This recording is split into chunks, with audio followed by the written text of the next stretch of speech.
تیسری چیز جس کی وجہ سے اللہ تبارک و تعالی ہمیں قبر کے اندر عذاب دے گا وہ ہے جھوٹ بولنا۔ کیا؟ جھوٹ بولنا۔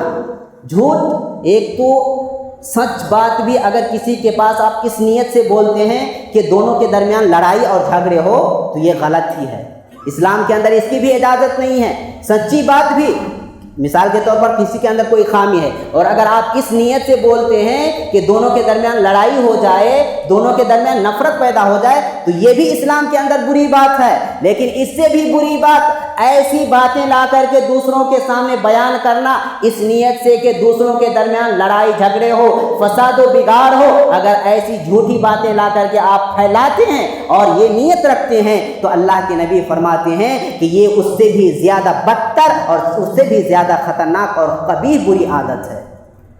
آج ہم میں سے اکثر کے اندر یہ عادت ہے، اکثر کے اندر یہ چیز پائی جاتی ہے، جھوٹ بولنا۔ جھوٹ بول کر کے کیا کرو گے؟ دوسروں کی زندگی کب تک برباد کرو گے؟ اس سے تو آپ کی زندگی برباد ہوگی، دنیا بھی برباد، آخرت بھی برباد۔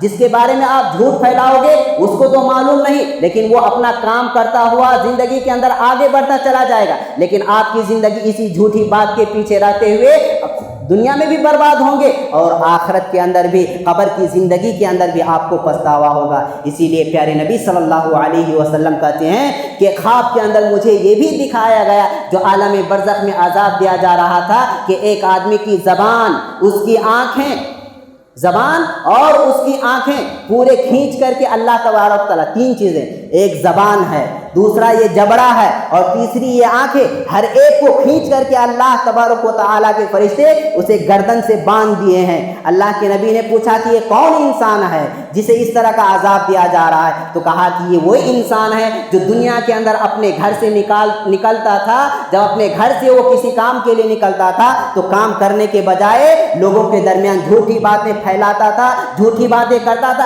ایسی جھوٹی باتیں جو جھوٹی باتیں کے آسمان تک جا کر کے پہنچتی تھی۔